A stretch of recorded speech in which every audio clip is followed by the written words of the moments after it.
I'll guarantee be reward. And that's just the facts of the matter, that kids are going to do whatever they want to do, no matter how good you raise them, no matter how well you bring them up. Ultimately, they make their own decisions, unfortunately. Okay, so here we are. He is the father, like I said, to one of her sons, and I want to kind of get into who he is and what roles he played and get into a couple videos of them two and their interactions. It seems to me that they both had issues. It seems to me that they both had problems, and it also seems to me that they both suffered from something that kept them in this toxic whirlwind of a relationship. So let's get into it.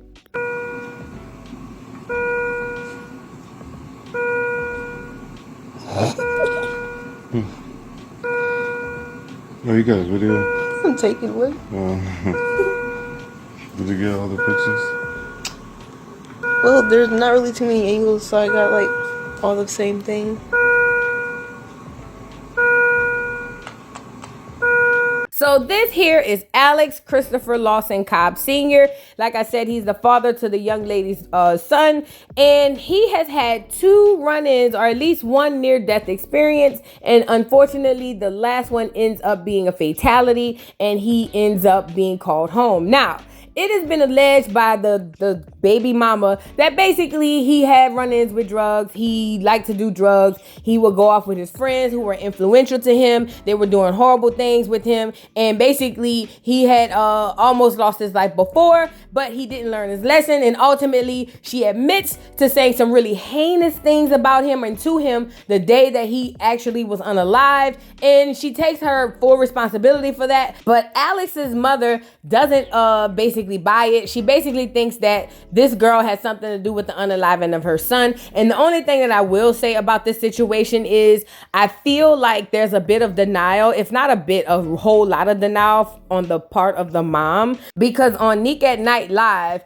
she was basically making it seem as if people were giving him the stuff and he didn't want it, and basically kind of like he was pressured into doing this stuff, even though there was a history of him doing the drugs. But the mom didn't want to hear it. She wanted to basically paint her son with this broad stroke of he's perfect, he's a good boy, and I get it. That's a mother's intuition to protect her child. But ultimately, we have to be honest here. He was a grown man. Nobody drugged him. So I didn't really quite get the whole thing of, oh, you know, he's a victim to someone basically doing something to him. Now, if somebody had slipped something in his drink or his food, we'd be having a completely different conversation. But unfortunately, that wasn't the case. From what it seems, this young man was actively partaking in drugs. Now, unfortunately, like I said earlier, Alex was unfortunately unalive or found unalive due to drugs, and his mother took to social media to speak how she felt about the situation. Let's get into it. So it says, Alex Christopher Lawson Cobb Sr., November 12, 1994 to March 14, 2020. This is Alex at Grand Hospital on January 4, 2020, after the first attempt on his life. He passed at the location where he was, and when my daughter called and told me that they do not think they could make it to him fast enough, I put his son down out of my arms, kneeled, and prayed for his life.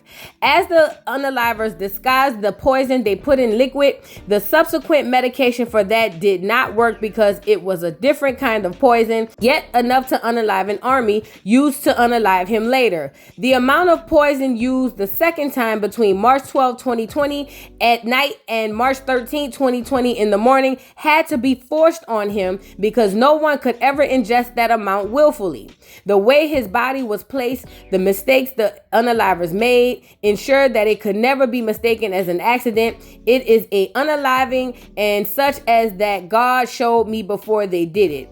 There was no way for Alex to escape that scenario except never to see his child outside of court, to never visit the relative's house where his body was placed in his car, and to never be around the same group of people. God already planned to save his soul. Satan wanted both his soul and his body. He could not have both. Praise God. Hashtag justice for Alex will come. Now, this is from the mother's Facebook page. And again, like I said, you can see that she's accusing the young lady of his unaliving, also accusing people of forcing things on him, drugs, putting things in liquid, and all of that situation. I don't know. I wasn't there, but I will say this: these young children are doing things that they want to do. It's never been a secret, and a lot of times they're not honest with their parents, and parents seem to think that they've done the best that they could, and they tend to go into protective mode, which is normal for any parent who has to bury a child. I pray to God I never ever experience it, but I have seen it with my own parents, and I understand the way this thing works.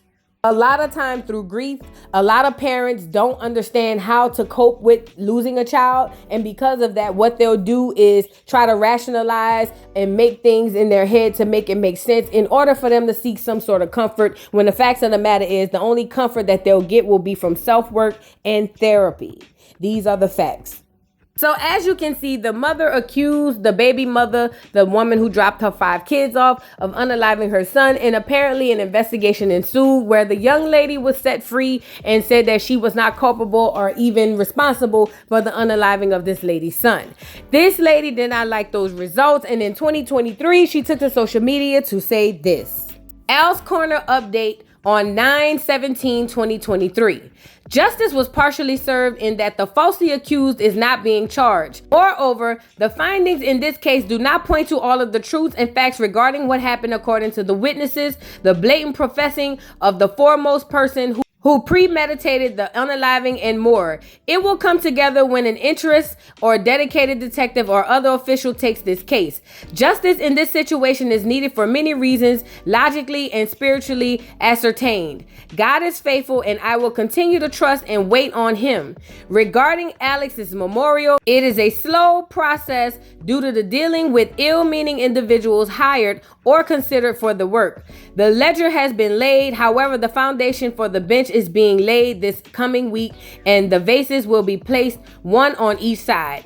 I am planning on using bronze, elegant and lasting, or a nice sandblast, potentially elegant, long lasting and faster for his information. Nonetheless, it too will take time and is being carefully done for my baby boy, aka a fine young man who is awaiting the return of Jesus as he rests. Nonetheless, the design of my son's memorial has to be made given to the constraints of the cemetery for his section. All markers, i.e. ledger stones and all, must be flushed into the ground flat, and the only thing close to the headstone allowed for his section is a bench. Alex mattered to me in this life, matters to me as he rests, and matters to me when he rises and for eternity. I wish that the parents of those who unalived my son loved their children and dedicated their lives to being a parent as I did mine, because they would be different individuals and my son would have not been unalived. These individuals were ill prepared for society, and as a result, refused to be better people and have refused salvation thus far. The world is getting no better, and it's best to know Jesus, in whom there is eternal life. There are other ills that come of the unaliving of my child, such as needs and concern of his children and more. And therefore, justice must be done due to the serious effects that linger as a matter of this crime of the worst kind. It must be done. You know, I just want to say that my condolences first and foremost goes out to the lady. I believe her name is Miss Faith. Shout out to Miss Faith. I couldn't imagine being in your shoes. I understand that, you know, you're going through what you're going through. I can't empathize because I've never gone through it, but I can sympathize with you as a mother. And I really pray that you get whatever justice and whatever solace and whatever gratification that you need in order for you to move on and be healthy for your grandchildren and for your other children as well. Again, I couldn't imagine being in this woman's shoes, but I do understand having a front row seat to it, watching my own mother. However, let me say this, you guys. I do want to say that, like I said earlier, you cannot gauge what these children will do, because as we will see here in a second, they had a very tumultuous relationship. And I'm speaking of her son and this young lady. They were not in the best situation. She has made some claims about him. I don't know if those things are true. He is going to make claims about her.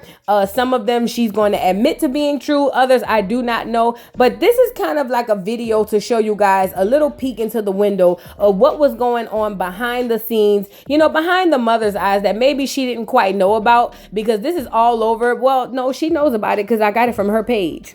I forgot. Her public profile literally has these videos on there. So anyway, she knows about this situation, but obviously the blinders of being a grieving mother is on, and she cannot see that maybe her son could have played some sort of role, unfortunately, in maybe, the situation that he's in. And I'm so trying to be sensitive with this situation because I don't want to offend anyone. I really want to just get you guys the news and let you guys know how I'm feeling about this portion of this situation, because when it comes to all of these things, it's always a layer of things. It's never just one thing. It's always a plethora and also a pyramid of things that are happening before the volcano erupts. So you guys, do me a favor. I want you to take a look at a couple of these situations between her and this young man. And you guys, I'll come back with a little more commentary. Let's take a look.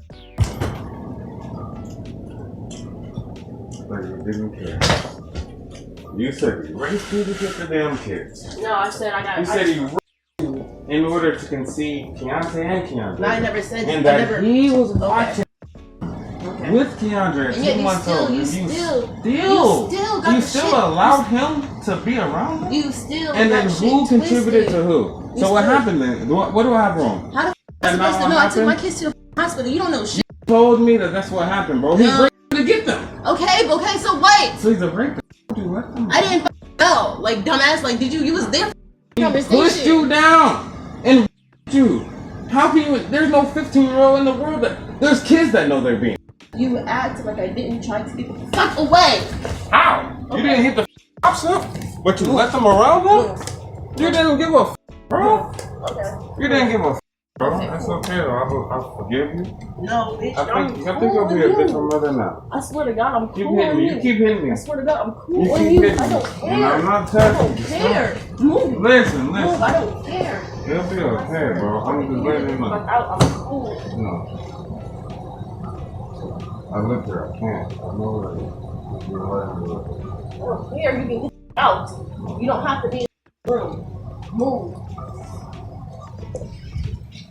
I'll help you with better decisions. I don't want your help. You're not a good decision. Yeah, I am. You want to help me make better decisions, and So you where want are to the leave. decisions?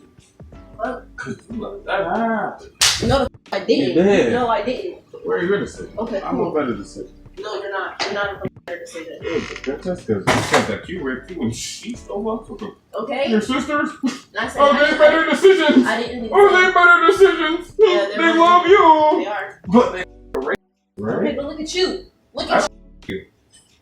I tell you the truth. No, you're not telling the truth. What you're doing is opening up a whole new wound. Wound what, bro? You did it. No, I didn't. You, man, I bro, you didn't do might have. Okay, cool. Stop. No.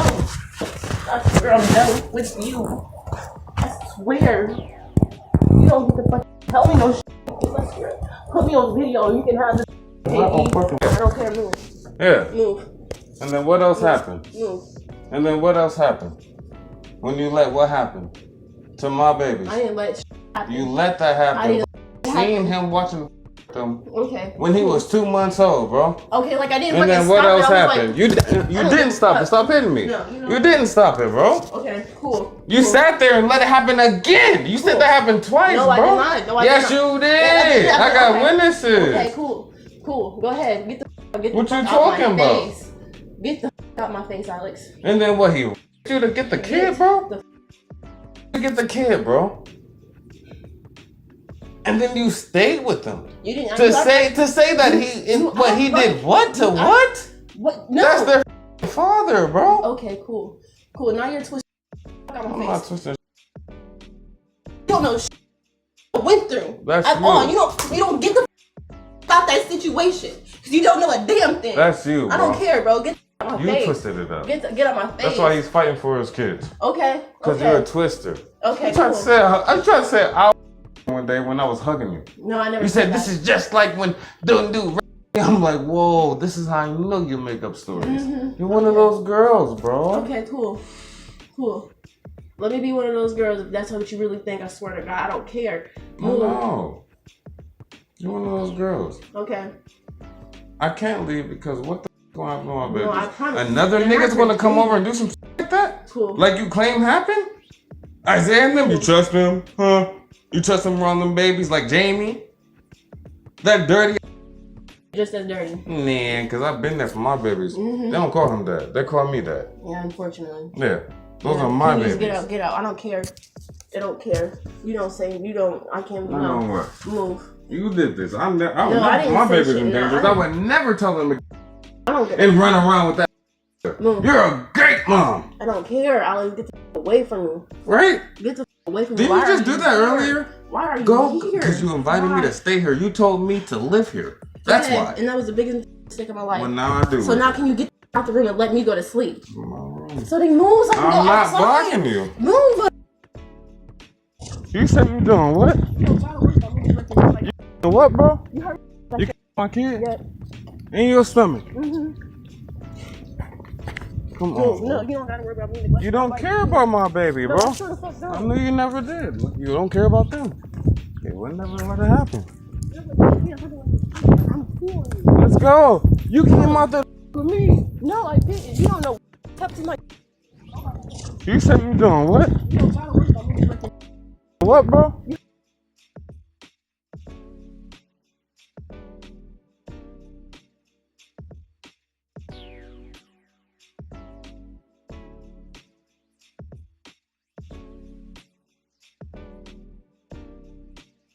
Okay, so y'all just heard that, and I apologize for anybody who's triggered by this situation. It seems to me that he's unintelligent or uneducated on what happens to victims, and then also he's coming from a place of wanting to protect the children. Even though he's only the father to one, it seemed like when he said, I want to protect my babies, I'm sorry, he meant all of her kids, which to me tells me he's coming from a good place. He just does not know how to navigate the situation that he's in by triggering her, telling her all types of things that she doesn't need to hear if he's not really privy to the correct information. You know, it can be a very triggering situation to her. So I understand her frustration. I understand his coming from a protecting mind. But ultimately, the toxicity comes in where he still wants to be with her. If he really believed she was such this horrible person, he would not procreate with her, let alone still be with her. But he loved her, and that's just what it is. Now, this second video I want to show y'all before we get out of here is the video of one of her children admitting that she tried to do something to him. For the purposes of this video, I will not have the child's face on here. I will blur that out. However, we are going to see some of the stuff that these children were unfortunately exposed to. You know, I just thought about it, and I'm not going to show the video, but I'll just kind of explain it. This kid was basically being asked a series of questions by the grandmother or someone, I don't know to be fact. And this kid was basically speaking about how the mother had attempted to unalive him before. And that's what the grandmother is using to basically say, hey, yeah, she definitely had something to do with my son not being here. But this is a sad situation, you guys. I wish that this wasn't the case, not only for her and for him, but ultimately for the kids. I couldn't imagine how the kids feel, especially the ones who's old enough to understand what's going on. I believe her oldest child is 11. I could not imagine what he's going through, or she, I'm sorry. I could not imagine what any of these kids are going through, even if they were only away for a night. It's just sick. It's sad. And this is why it takes a village, but it also takes parents being able and willing to accept help from the village, because you can't do it alone. I will see if I can get some more updates on this story. If so, there will be a part 3. But you guys, thank y'all so much for being here. I look forward to your comments in the comment section. Drop down and let me know what you think about this. Like I said, it's unfortunate on all sides. And most importantly for the children, I feel so bad for them that they have to go through this and endure this, because unfortunately they were born to a mother and father who weren't equipped on all sides. But anyway, drop down in the comments. Don't forget to like, subscribe, hit the notification bell, follow me on all platforms, and I'll see y'all later. Bye. Mr. Carroll, how you give the voodoo doll time to talk? I don't get no fucking time to talk. Who the voodoo doll is? The nigga you just had up here.